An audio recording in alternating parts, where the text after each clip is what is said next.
Bye.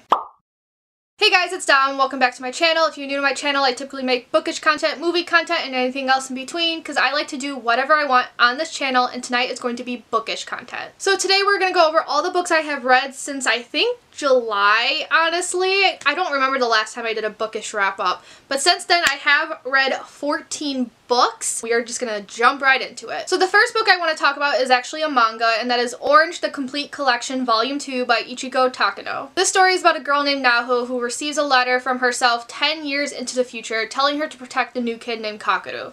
Kakeru has a secret, and it's basically their adventures from there. It is very difficult to talk about this specific book without spoiling, but I will say I gave this one 5 out of 5 stars, which is rated higher than Volume 1. Volume 1's like a 4 out of 5, 4.5 out of 5.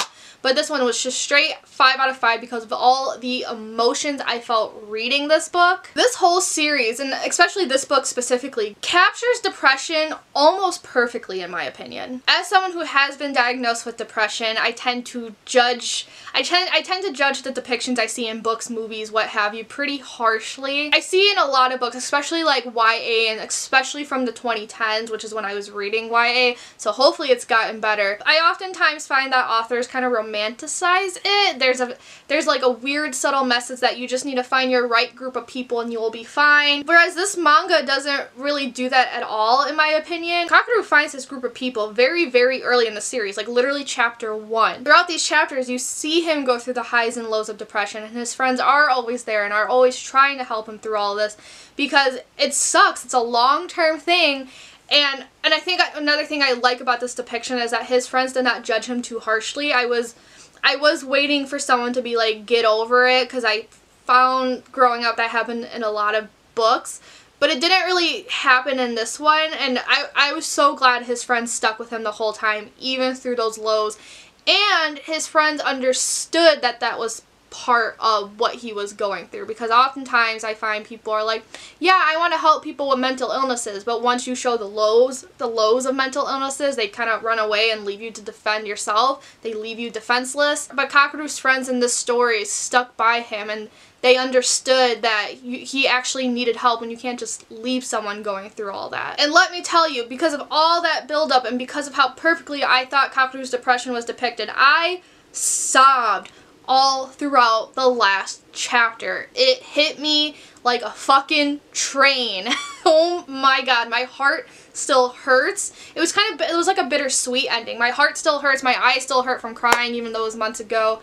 It was just a perfect way to do it. And then something else I also found impressive with this series is that it was a boy with depression, because usually in all the books I read growing up, it was always the girl with the mental illnesses. People didn't really explore boys. But this one did, and it's because of that stigma that people often have, you know, like women are the emotional ones, or just females in general, the emotional ones. Men can't show anything but anger and happiness, like sadness is a sign of wimpiness, sign of weakness. So I thought it was actually like a good thing that the author chose to depict this with a boy, just so in case there was a boy reading the series, they know they are not alone. And it was just a great time. I was not expecting to like the series as much as I did. I went into it thinking I was just going to give it like 3 out of 5 stars. I only read it because everyone else was, and I wanted to see what they were talking about. But this ended up being one of the best reads of the year. Everyone felt like a close friend to me. It was weird, like I related because of my depression. There were so many times where I myself related to Kakeru. You know, they're in high school, I've been to high school. There were times where I related to all their high school drama and reminisced about my high school days. Like everyone in this book felt like one of my own friends, and I was really sad when I finished the story because that meant I had to put them on the shelf. I couldn't hang out with them anymore. During the last chapter, I remember thinking like, oh my god, I don't want to let go of these people. I always want them to be there so I can like think about them and go back to them, which is a sign of a great series. So as you can tell, I really loved this manga. And that's all I'm going to say about it before I start rambling, but if you haven't read this, I highly recommend that you do. The second book we're going to talk about is The Call of the Wild by Jack London. This is about a dog that gets kidnapped, and it's basically his adventures from there. Every chapter is kind of episodic. A lot of my friends read this back in like 5th and 6th grade in middle school, and I somehow made it into adulthood having never read this. I would have liked this a lot better as a kid, because as a kid I love stories where the main character was an animal. Like, that's why I love, as like, I was that kid who loved the animal Disney movies more so than the Disney princess movies. But even as an adult, I still enjoyed myself. I think I gave this a high rating. I think I gave it like either 4.5 or a 5 out of 5 star read, because I still thought it was a fun adventure story. Even if some of the lines were corny, like the ending was a bit corny because it brought the title, it said the title, it said the thing. I think I read this in 2 days. The next 4 books I'm going to talk about are all children's books, because I wanted a children's book binge so I could catch up on my Goodreads goal. So the first children's book we're going to talk about, I should probably get the author's name. I did not write down the authors. Amira's Picture Day by Reem Faruqi. This is about a girl named Amira who's kind of in a pickle because she's excited for picture day at school. However, it is at the same time that Eid is. This is just a cute and fun story for me. I love seeing the 2 different cultures come to play with each other and combine the way they did. Despite this book only being 32 pages, I actually learned a lot about Eid because there were so many things. Like, I've always known about the holiday growing up, but I've never learned what it meant. I never learned what people do when celebrating. And basically a lot of problem solving happened in this picture book, and it was cute to see. It'd be a cute picture book for kids, for sure. Next, I read Miriam at the River by Jane Yolen. This is basically the story of Moses, but in his sister Miriam's point of view. I gave this one a pretty high rating. I want to say 4 stars, 4 out of 5 stars. Like, I enjoyed myself while reading it, and I loved looking at the artwork. I loved how all the color, I love the use of the colors of this in this story.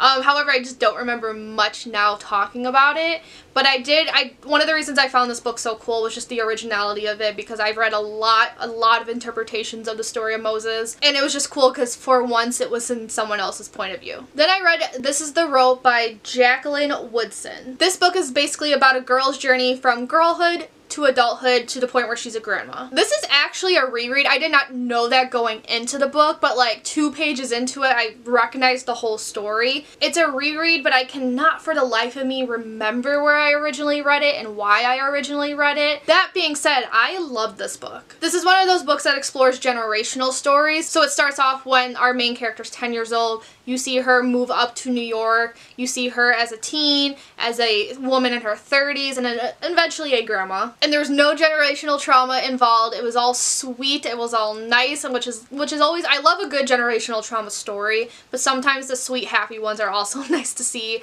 and also just a break from all the sadness. And I love how it all came full circle at the end as well. My favorite part about this was actually the narration style, because there was something very poetic about how this was told. Each page started out with "This is the rope," and then it obviously changed from there. It flowed so well, and I can imagine the story like being like a spoken word poem. And I've always loved children's books that read like one big poem. Then the last of my children's book binge was The Color Collector by Nicholas Solis. This is about a boy who sees the new girl in town pick something off the ground and decides to become her friend. This is a beautiful story of friendship, and kind of like the moral to me is what happens when you finally let the quiet person open up. Sometimes the quiet people have the most interesting stories. They just kind of need the extra oomph to get there, and if you're willing to listen and give them the time to do that, they will do so and become your best friend. And the imagery in this story was actually my favorite part, because to me that was the true narrative, because in the beginning of the book the colors are black and white, but the more Violet opens up, her name was Violet, but the more Violet opens up, the more colorful the imagery becomes. And it was a really cute story. I think I gave it about 4 out of 5 stars. Next, we have Death Note Black Edition Volume 4, story by Sugumi Oba and art by Takashi Obata. The story of Death Note is about a high school boy who is bored, but one day he comes across a death note and discovers that when you write someone's name in the death note, they die of a heart attack within 60 seconds, and he decides to take it upon himself to become the god of the new world. Can't really tell you what this specific volume's about without spoiling a bunch of stuff, but I will say I gave it 4 out of 5 stars, which is a higher rating than the 3rd volume. Now that Light is back to his normal self, I am enjoying the story much more. Granted, it's not as fun without that certain character, but I feel like the stakes are higher once again. And an unpopular opinion, I kind of like the new people, not as much as a certain character, but I don't mind them. Then I read Ground Zero by Alan Gratz. This story is told in 2 different point of views at 2 different timelines. We have a boy whose name I unfortunately cannot remember living in New York on September 11th, 2001, and then we have a girl named Rashmina living in Afghanistan on September 11th, 2019, I think it was. So as you can see, it's the boy's story of surviving the attack on the Twin Towers, and then for Rashmina, it is her story trying to survive in Taliban Afghanistan. I really like the dual POVs. I thought they complemented each other really well. These chapter endings had actually some of the best transitions I've ever read. They would transition to the next point of view really well. Not only that, but they would parallel with each other. Like if our male character ended the chapter stuck in a basement, Rashmina would end her chapter stuck in an underground level of something. If our boy ended the chapter staring death in the eye one way, Rashmina ended her chapter staring death in the eye another way. And of course, as these stories tend to do, the two point of views do connect at one point. I don't want to say I was shocked on how they did it. I was more so shocked on how long it took. Because for the majority of the book, it's like these two characters have nothing to do with each other. I predicted how they were going to do it. I mean, granted, I'm not the target audience. This is a middle grade book. But I was actually more so shocked on just how long that took. This book also has some horrifying imagery, like during the 9/11 chapters. Just reading about the elevators falling full of people, reading about a woman running through jet fuel just so she can survive, and all the sensory details just describing what it was like to breathe in all that smoke. I had just turned 4 when 9/11 happened, so I actually have no memory of that day. So for me, it's just so different watching all these documentaries growing up and then finally reading something in someone's point of view. Like, I found, honestly, this book was more horrifying to me than all of those past documentaries I have seen. And especially because this is in a kid's point of view. And Rashmina, all her chapters about the Taliban, which is scary in and of itself. And then, so there were a few chapters where my heart was pounding for her. And I think another reason I like this book so much, I didn't love it. I did end up giving it like 3.75 stars, but one of the reasons I like this book so much was my ability to sympathize with everyone. Like, obviously I'm sympathizing with our two main characters, but I mean everyone, as in even Rashmina's younger brother who wants to join the Taliban because, and when you read about his view on why he's joining, I can't help but feel bad. Like, he watched the Americans kill his sister. We're not talking about an 18-year-old boy. We're talking about an 11-year-old boy. Do I support his decision? No, but did I understand how he got there? Yeah. And I even felt bad for like the adult soldier that Rashmina met. He was describing what happened and what made him join. I couldn't help but feel bad. It was just like with Rashmina's younger brother. Did I support some of his decisions? No, but did I understand how he got there? Yeah. And to me, it was just heartbreaking. I definitely think this would be a good book to read if you want some more insight on what happened on 9/11. It's not really my place to say, oh yeah, it's good insight on what happened in Afghanistan, just because I'm not Afghani, I don't have any relatives living there. So that one I'm holding off giving opinions on that, but like for the 9/11 sections, I definitely think it's worth reading if you do want to learn more. I read another middle grade book, Song for a Whale by Lynn Kelly. This is about a 12-year-old deaf girl who feels like she is alone in the world until she discovers a whale called Blue 55, and this whale sings at a frequency so high other whales cannot interact with him, so our main character relates to his loneliness, and she decides to make a song for him that he can hear. I thought the story was just okay. I'm actually really disappointed by how okay I thought it was going to be, just because from everything I was hearing, I went into this thinking this was going to be a 5 out of 5 star read, but I only gave it 3 out of 5 stars.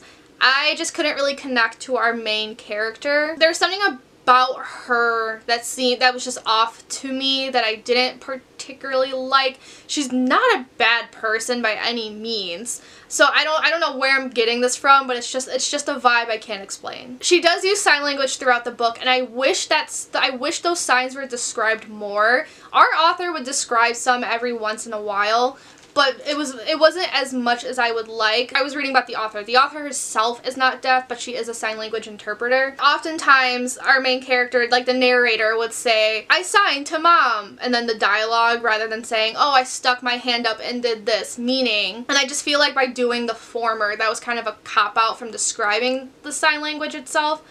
Or maybe I'm just being too picky, but I personally would have loved to see more descriptions about the hand signs, not just being told she was signing. Like, I wanted to be, I guess that's what I'm trying to say. I wanted to be shown our main character was signing. I didn't want to be told she was signing. However, having said that, I did love the descriptions of how our main character used her other senses, especially with touch. So she works on radios, and a lot of these descriptions too are when she was making the song for Blue 55. But in order to hear something, she'll put her hand against the speakers, and how the speakers feels against her hand, that's how she knows when something something's too loud or too low, and I thought that was real cool. I've always loved stories about whales growing up, so I'm just really sad. It's almost like a shame that I didn't love this book as much as I did, because even then, when she finally, when I got to the end, I just thought it was kind of corny. I was kind of, I don't know, like, I think I would have ate it up when I was 12, so maybe this is just the fact I'm not the target audience. But reading it as an adult, I was like, huh, this is weird. I bet that cannot happen in real life. You know, that unfortunately took away from the experience. But yeah, at the end of the day, this was just an okay read. I wasn't impressed. I'm really glad I got this from the library and didn't spend money on it. So then the next book I read was a manga, and that is Junji Ito's Cat Diary by Junji Ito. This is actually a non-fiction book, and it's just Junji Ito, who's actually a well-known horror mangaka. It's just his story of his cats that he owned. There's no plot to this. Each chapter is episodic. And I thought this was really cute. I read this in one sitting, and that's all I gotta say about it. No plot, just vibes, real cute.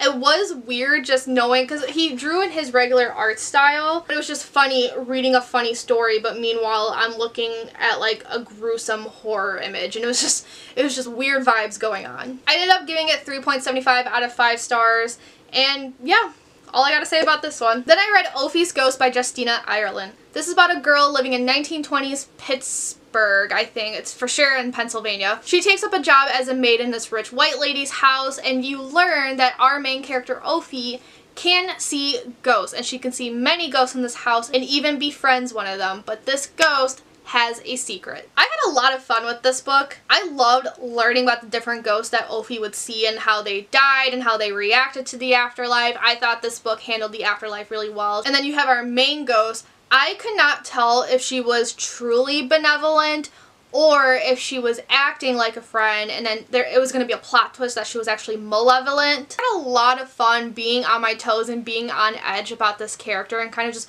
waiting for that bang to happen.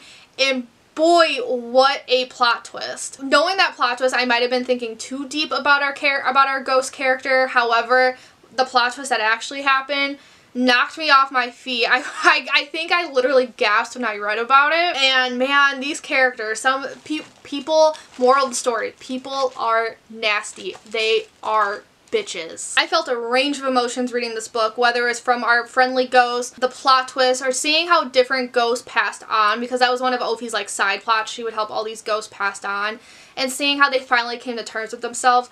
I think I laughed, I teared up a bit, I got angry, I screamed at my phone, all in one reading, and so I ended up giving this book 4 out of 5 stars. Next I read Carrie by Stephen King. This is about a girl named Carrie who has telekinetic powers. And I love this. I gave this book 5 out of 5 stars. I love the use of religion in this book. There was a lot of relatable high school moments, which is kind of, I don't know if that's a good or bad thing, especially some of the shit that Carrie went through. And God, Stephen King, his strong suit is definitely writing unlikable people. Honestly, I think his strong suit is characterization in general, because one, he can introduce 30 characters into one story, and yet each one has a distinct personality, so you can easily tell the difference and it doesn't feel like too many characters. And he also just makes them so realistic. The bad guy in this one, like, I unfortunately know people like that. I can unfortunately see people doing what he did. And I don't know what it is that Stephen King does that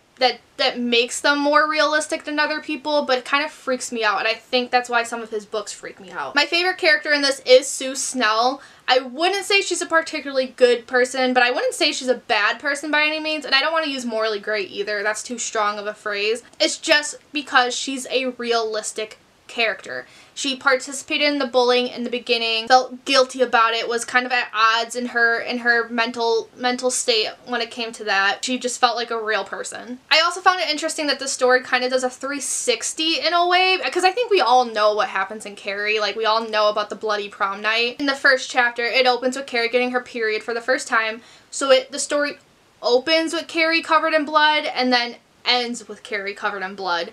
And it's like something that I've always known, but I was never able to put it into words until reading this book. And then the last thing I want to talk about is just my feelings for Carrie as a character. I felt so bad throughout the beginning of this book.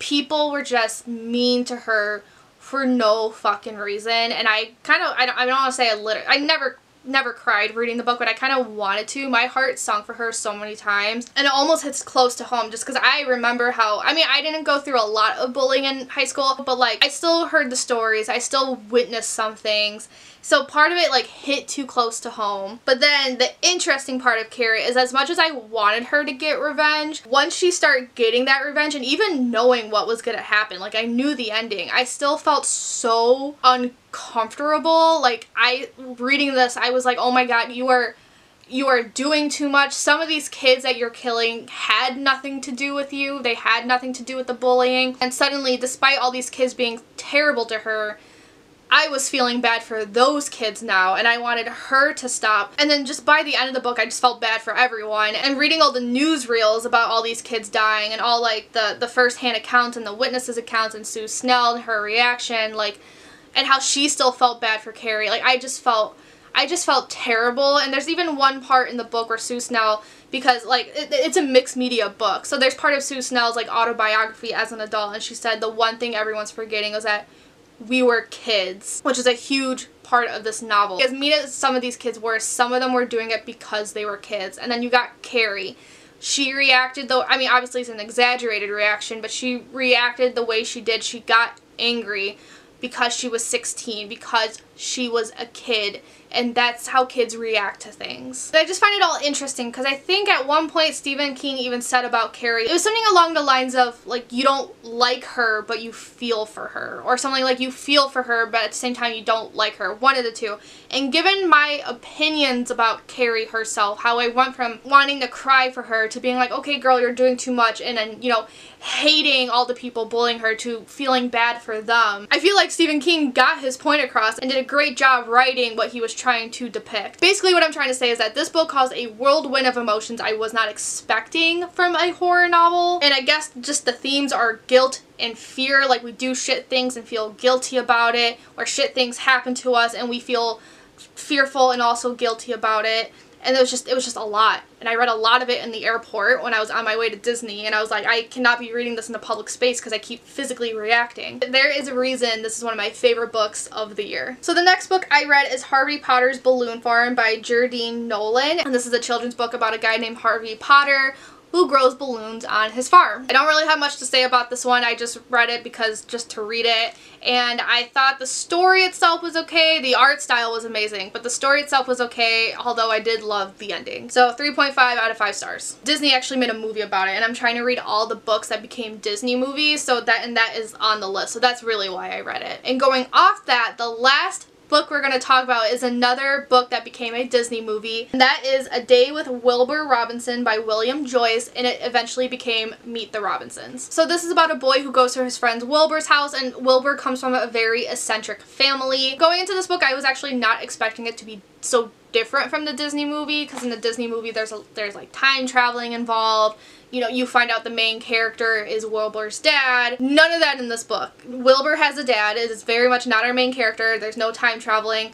It takes place in the modern day, or the modern day for its time, and it just so happens to be about an eccentric family. And I actually love this. This was a very sweet story. There was just something so warm and nostalgic about it, especially that art style. There's something very old-timey about the art style. Like, I felt like I was reading a book my dad would have read as a kid in the 50s, but this was written fairly relatively recently. I want to say 90s or 2000 or early 2000s. I can see myself rereading this book again whenever I need to pick me up, because like there was just something so warm about it, and it made me reminisce for like a friendship I wish I had, and it made me reminisce for like a time period I wish I lived in. I can't tell you what that time period is.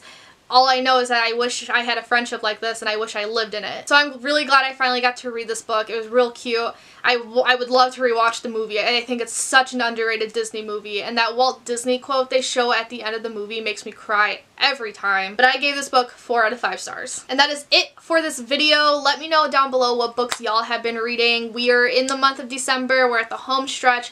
I have 6 more books to read before I can reach my Goodreads goal, so let's hope I can do that. But if you like this video, give it a big thumbs up, comment, subscribe, y'all know the drill, and without further ado, I'm gonna peace out and I'll see you guys later. Ciao a tutti.